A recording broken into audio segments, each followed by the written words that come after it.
masalah dunia pendidikan. Dalam hal itu saya juga sangat setuju bahwa jangan digeneralisir bahwa izin dunia pendidikan itu disamaratakan semua. Itu harus ada kelasnya, terutama masalah pondok pesantren. Karena kurikulum pondok pesantren itu tidak sama kurikulum daripada dunia pendidikan yang ada di yang lain-lain. Karena itu ada namanya kitab undul, ada kitab kuning, ada masalah lain dan hal lainnya. Yang itu protapnya ada hanya di tubuh pondok pesantren. Berawal dari situ, Pak Kiai tidak lagi membaca yang lain. Hanya laporan dari praksi PKB. Hanya saja menurut saya, ini setelah saya coba selami beliau juga meminta bahwasanya itu persoalan yang sangat persoalan itu adalah masalah pendidikan. Masalah dari pengusaha dengan buruh, dia setelah memahami mungkin ada beberapa pasal yang perlu direview ke MK. Dia sangat menyarankan, tapi tidak melalui tindakan-tindakan demo, apalagi sifatnya anarkis, itu sangat dilarang dan sangat dikecam oleh Pak Kiai Said Agil Siraj, itu khususnya dari NU. Harapan saya kepada kita semua, karena kejadian yang ada di Riau ini yang saya lihat bahwa ini bukannya budaya Melayu nih. Jadi soal kultur budaya Melayu ini mungkin ini ada dari tokoh kelam, ada juga beliau adalah kepala dinas kebudayaan yang mengerti betul yang bahasa budaya Melayu itu bukan orang Melayu. Ini jadi kalau Bang Gulat juga berbudaya Melayu menurut saya sudah masuk ya, Pak Ari juga dan lain-lain. Dan Melayu itu adalah itu menjunjung tinggi masalah sopan santun, ya kan, toleransi, saling menghargai, saling menghormati. Saya juga sebagai seorang aktivis dulunya tidak menyangkal bahwa yang dilakukan mahasiswa dalam rangka memprotes dan memberikan kritik-kritik itu sah-sah saja dan saya sangat mendukung. Yang tidak kita dukung itu adalah tindakan anarkisnya, merusaknya baik infrastruktur yang ada, apalagi kendaraan-kendaraan polisi. Apa salahnya kendaraan itu? Kalau nggak ada polisi, saya rasa ini siapa yang mengurusi maling-maling ini? Ya kan? Nah, satu ketika kita kan juga butuh polisi, Pak. Oleh karena itu, karena dia diamanahkan dalam memberikan pengamanan, ya menurut saya yang dilakukan oleh saudara-saudara kita dalam rangka menyampaikan aspirasi, yang kita kecam itu kan hanya tindakan anarkisnya. Kalau penyampaian aspirasinya, saya sangat mendukung sekali. Karena harus ada keseimbangan, harus ada dikatakan bahasa oposisi, itu harus ada di dalam sebuah pemerintahan. Tapi kalau kritik itu adalah kritik membangun, bukan kritik memfitnah, bukan kritik dan menjatuhkan, tapi adalah kritik membangun. Nah, oleh karena itu, saya mengajak kepada tokoh-tokoh sekalian, karena sekarang ini Kapolda disudutkan. Bagi saya, secara pribadi, saya tidak setuju Kapolda disudutkan. Kenapa? Karena Kapolda dalam rangka memberikan kenyamanan dan keamanan dan menjamin kondusifnya Riau ini secara menyeluruh, ya tindakan-tindakan preventif yang sudah dilakukan di lapangan, ternyata di lapangan itu banyak sekali mungkin ada provokator yang tidak bertanggung jawab, ada pihak ketiga yang mementingi daripada murninya perjuangan kawan-kawan buruh dan mahasiswa. Inilah terpicu sehingga terjadi tindakan-tindakan anarkis yang dilakukan oleh para demo.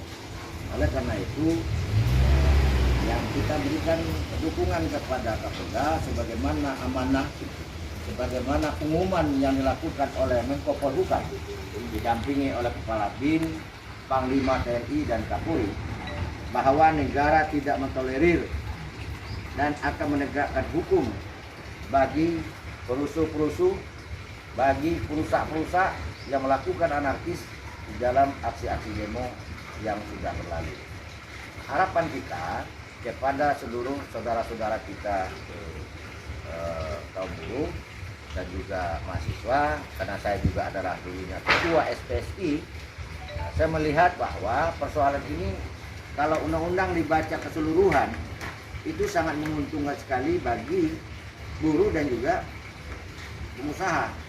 Kalau si kedua-duanya tidak win-win, hanya kepentingan buruh saja, ini kalau mogoknya nanti pengusaha yang mogok gimana? Tutup dunia usaha gimana pekerjaan bekerja? Nah, oleh karena itu saya melihat salah satu contoh pesangon.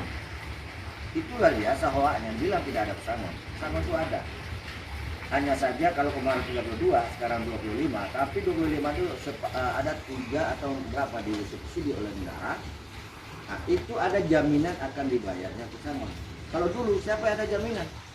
Kalau pengusaha mau bayar, bayar. Kalau enggak. Ngadu aja. Sampai pengadilan, berapa kali demo, tak pernah dibayar. Dan saya juga melakukan demo-demo untuk bagaimana pengusaha-pengusaha itu sudah ketat untuk membayar pesangon. Karena nggak ada regulasi yang kuat untuk menjamin pesangon itu dibayar. Yang kedua, jangan dibayar pesangon itu, tapi perusahaan bisa tutup. Nah, itu juga harus dipikirkan.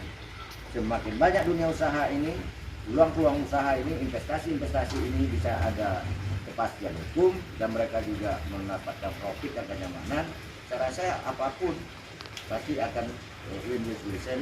Tidak, buruh juga akan disejahterakan oleh para pengusaha. Tapi kalau pengusaha terus ditekan dengan ketentuan-ketentuan yang tidak jelas, makanya sekarang yang berapa peraturan, begitu banyak peraturan dijadikan satu aturan sekarang. Nah, jadi satu pintu lah kita mengikuti dari para Vietnam dan Thailand. Pak Isman ini calon wali kota, walaupun tidak jadi wali kota, tapi dia levelnya sudah wali kota. Jadi orang yang berani mencalonkan diri itu sudah anggap dirinya sudah satu level. Hanya saja Tuhan yang belum memberikan amanah kepada mereka.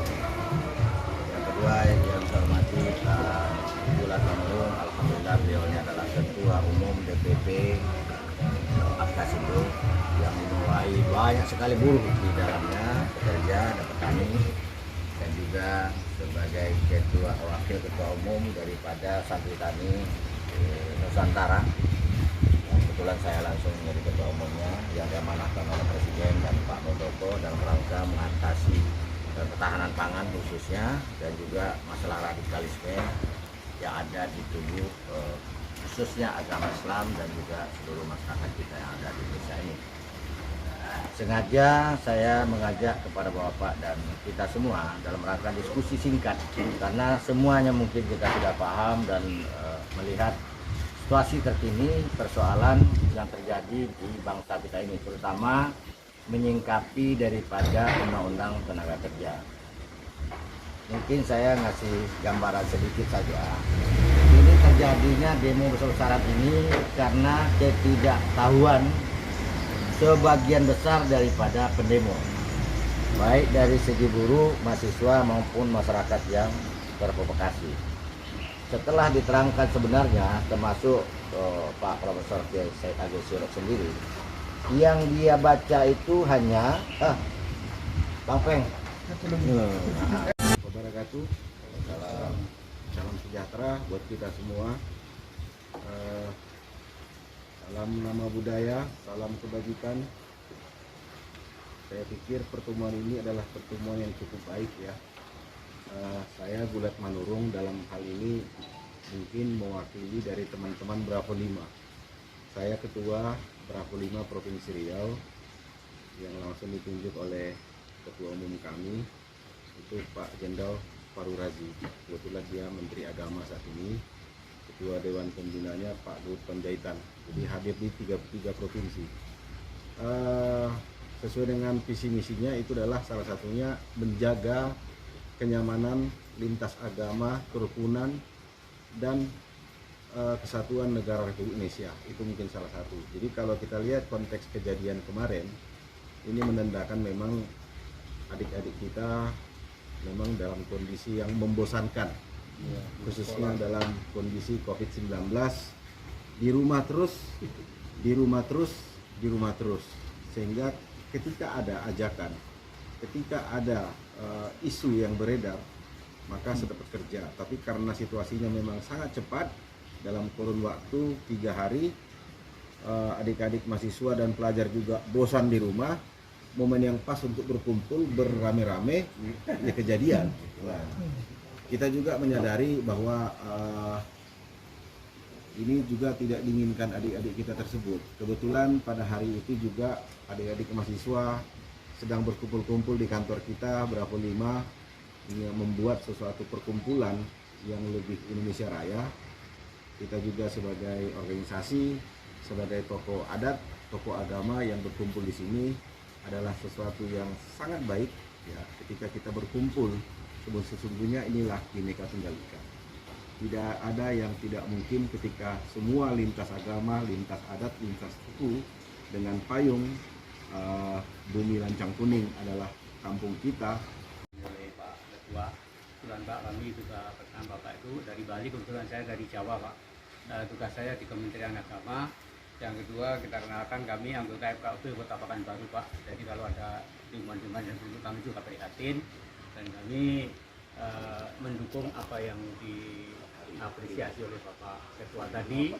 Mudah-mudahan nanti mahasiswa itu kalau demo ya dengan sopan dan santun dan pakai etika. Apalagi kita di bumi Melayu Pak, di mana bumi dibicak, itulah langit dijunjung, maka itulah filosofi itu harus kita betul-betul bukan hanya di ucapan, namun kita harus bisa memberikan di mana perbuatan-perbuatan yang tidak baik ini sebetulnya harus diluruskan dan harus diantisipasi supaya di bumi Lancang Kuning ini betul-betul Pak aman, masyarakatnya damai dan tentram, tidak ada sesuatu. Namun kalau sudah kita mahasiswa itu istilahnya ditunggangi oleh yang tidak bertanggung jawab, mungkin itulah kejadiannya. Maka sebagai kita tokoh agama juga merasa tidak rela Pak kita, karena apa?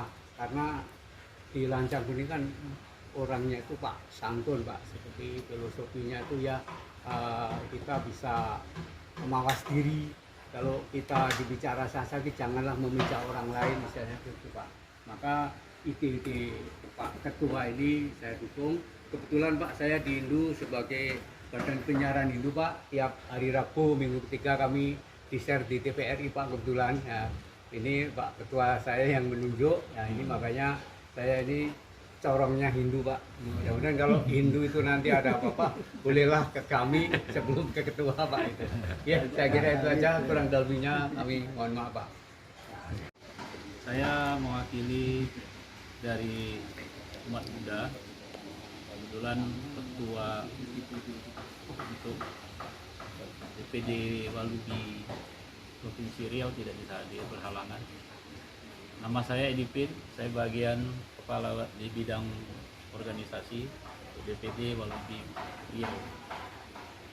Jadi untuk pertemuan kita ini saya sangat mendukung bapak-bapak tadi, sudah banyak, sudah panjang lebar memberikan ya semacam undang ataupun segala macam yang sudah terjadi. Kita tentunya menentang di lapangan sifat-sifat arogansi, ya sifat-sifat anarkistis tadi. Pada dasarnya kita umat Buddha tidak menginginkan hal-hal yang berbentuk kekasaran ataupun berbentuk yang tidak baik seperti yang terjadi di lapangan belakangan ini, untuk menentang ataupun tidak menerima ataupun ya sebagai pertentangan lah terhadap undang-undang Omnibus Law yang baru disahkan tersebut. Jadi pada dasarnya kita umat Buddha, kita saling menghargai, kita saling rukun, apalagi kita di bumi Lancang Kuning ini, semua orang yang berbudaya, yang mengakui ataupun yang berdomisili di bumi Lancang Kuning adalah orang Melayu. Jadi kita sangat mendukung untuk pertemuan pada sore hari ini, dan kita tidak menyukai hal-hal anarkis seperti yang telah terjadi belakangan ini. Saya rasa cukup sekian. Terima kasih. Baik, bismillahirrahmanirrahim. Assalamualaikum warahmatullahi wabarakatuh. Terima kasih Pak Ketua dan Bapak-Bapak. Saya kebetulan juga salah satu mantan pengurus NU provinsi, kebetulan beliau adalah ketuanya, saya salah satu surianya, dan juga mengajar di pondok pesantren sudah lebih kurang 30 tahun. Dan sekarang alhamdulillah menetap saya mengajar di Fakultas Dakwah dan Komunikasi Siswa, jadi dosen kita. Melihat kejadian yang sudah kita lihat di lapangan beberapa waktu yang lalu, yaitu tentang demo itu, yang jelas memang menyampaikan hak, menyampaikan suara, menyampaikan ide, menyampaikan pemikiran itu secara agama maupun secara hak manusia itu adalah tidak dilarang untuk bersuara, ya. Asal suara itu adalah yang baik, asal bicara itu adalah bicara yang baik. Nah, dalam ajaran Islam itu diajarkan berbicara yang sopan, berbicara yang baik, berbicara kepada siapa yang tinggi umurnya, kepada siapa yang tinggi akhlaknya, kepada siapa yang rendah hati kita, itu diatur semua dalam Islam. Tidak boleh. Apalagi ini kita ini dalam bernegara itu kan dalam ajaran kami Islam itu taat kepada Allah, taat kepada Nabi Muhammad, taat kepada pemimpin, itu hukumnya wajib. Nah, sekarang pemimpin yang sah kita adalah itu pemimpin yang terpilih. Pemimpin yang terpilih hari ini adalah itulah pemimpin kita. Senang tak senang, tentu ada orang yang tak senang, orang yang rambut sama panjang, yang rambut sama hitam. Nah, itu wajib kita, hukumnya itu untuk ditaati dalam ajaran Islam. Seperti itu wajib taati. Mungkin dalam ajaran yang lain, ini agama yang lain pun akan seperti itu. Sebab pemimpin yang terpilih, ya itu wajib ditaati. Nah, hari ini saya melihat itu ada memang jelas kayak tadi sudah disebutkan juga banyak masyarakat kita yang tidak paham dengan isi undang-undang Omnibus Law itu, yaitu yang halamannya kan tidak sedikit ya, sampai 1000 halaman. Kita belum baca isinya, kok tahu bisa menyimpulkan bahwa itu salah, ya kan? Kita kan bisa membaca, itu sudah dibaca. Kalau dalam dunia ilmiah kan dibaca dulu, baru kita komentari, kan begitu isinya. Dibaca dulu, oh ini kelemahannya di sini, ini kita belum baca, tahu-tahu ngikut kata orang itu salah. Wah, terprovokasi, ya kan? Nah, ini kan udah 1000 halaman loh, bukan sedikit tuh. Ya kan, saya sendiri aja belum baca, baru berapa halaman aja udah. Nah kan itu, jadi banyak yang saya lihat masyarakat kita itu. Memang ada beberapa pemain yang saya lihat dari luar negeri, ada dari Australia satu, ada dari Singapura satu. Itu pemainnya perempuan. Ya, pemainnya perempuan. Dia sedang kuliah S3. Itu saya lihat udah. Itulah membuat masa. Itu pemain-pemain. Sampai juga ada pemain dari dalam, ya kan. Tapi yang itu kayak saya lihat. Ya, oleh karena itu, dan ini secara agama Islam itu memang merusak itu jelas dilarang. Kita merusak, betul kata-kata merusak diri sendiri aja lah, ya kan. Kalau engkau sakit segeralah berobat.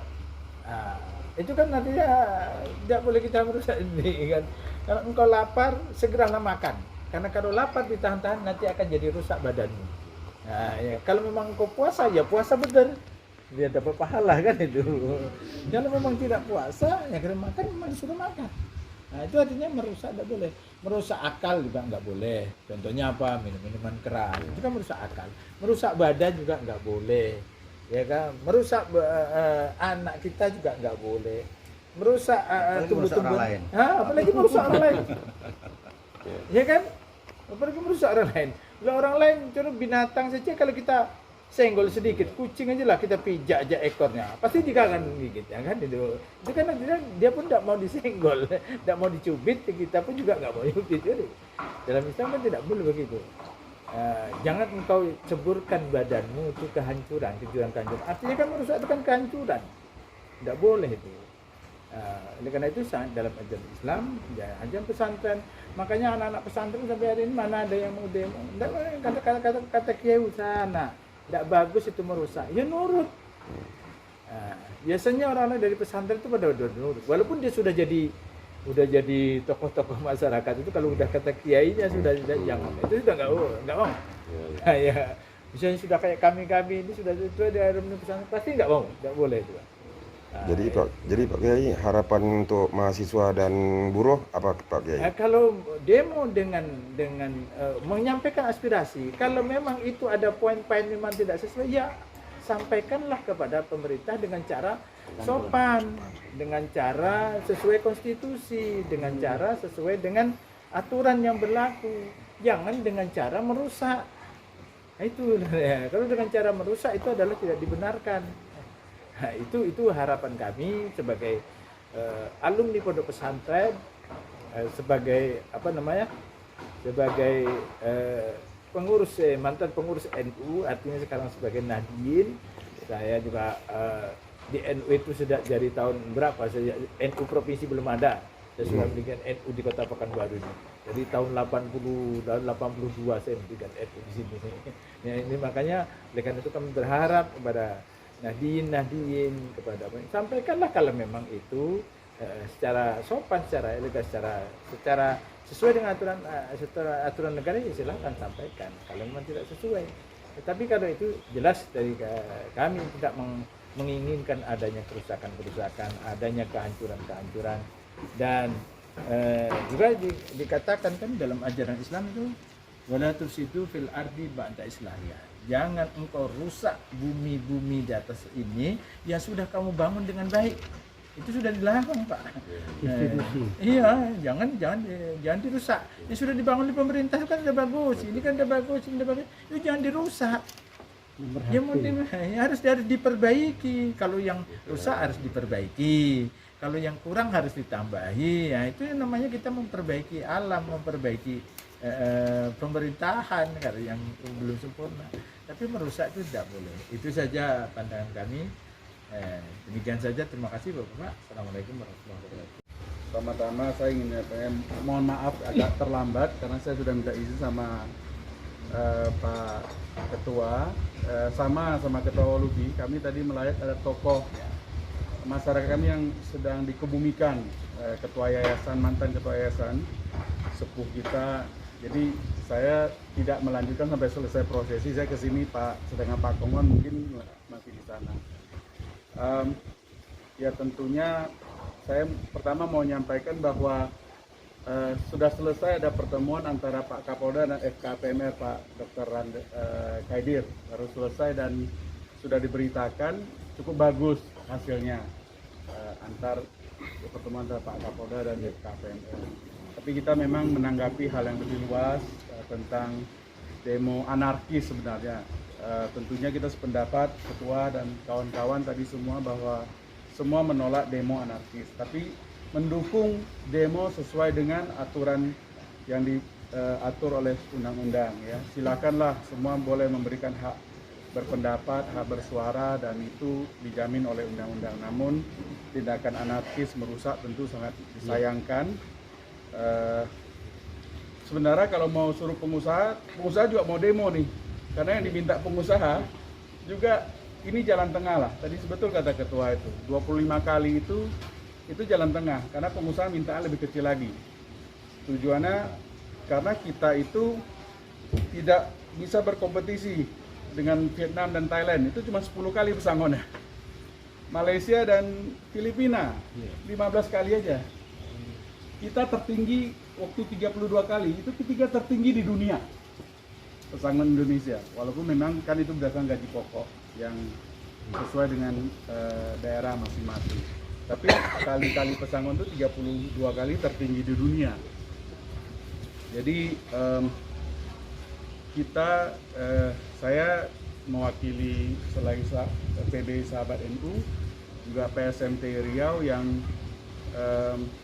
sangat mendukung lah, menyampaikan aspirasi secara damai dan sesuai ketentuan yang berlaku, dan supaya tindakan-tindakan anarkis itu harus juga ada ketegasan, jangan sampai terulang, karena kita yakin ada provokator, ada aktor intelektual, karena mahasiswa-mahasiswa itu mayoritas betul belum membaca RUU-nya, undang-undang yang diputuskan itu seperti apa benefitnya buat rakyat. Ini benar-benar undang-undang pro rakyat sekali, ya, apalagi di situasi pandemi yang kita harus bersaing dengan dunia sekarang, menggait investasi.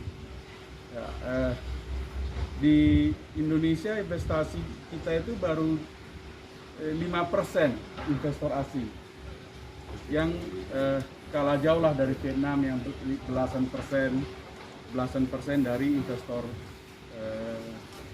asing itu. Jadi memang, tapi Omnibus Law ini memang kompleks sekali.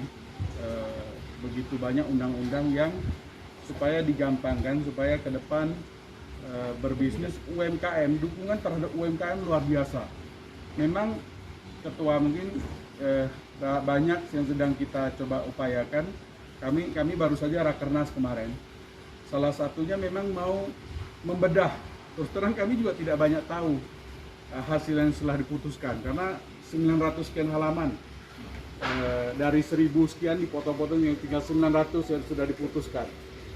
Mana sanggup baca? Nggak ada yang sanggup baca dari tanggal 5 itu sampai sekarang pun.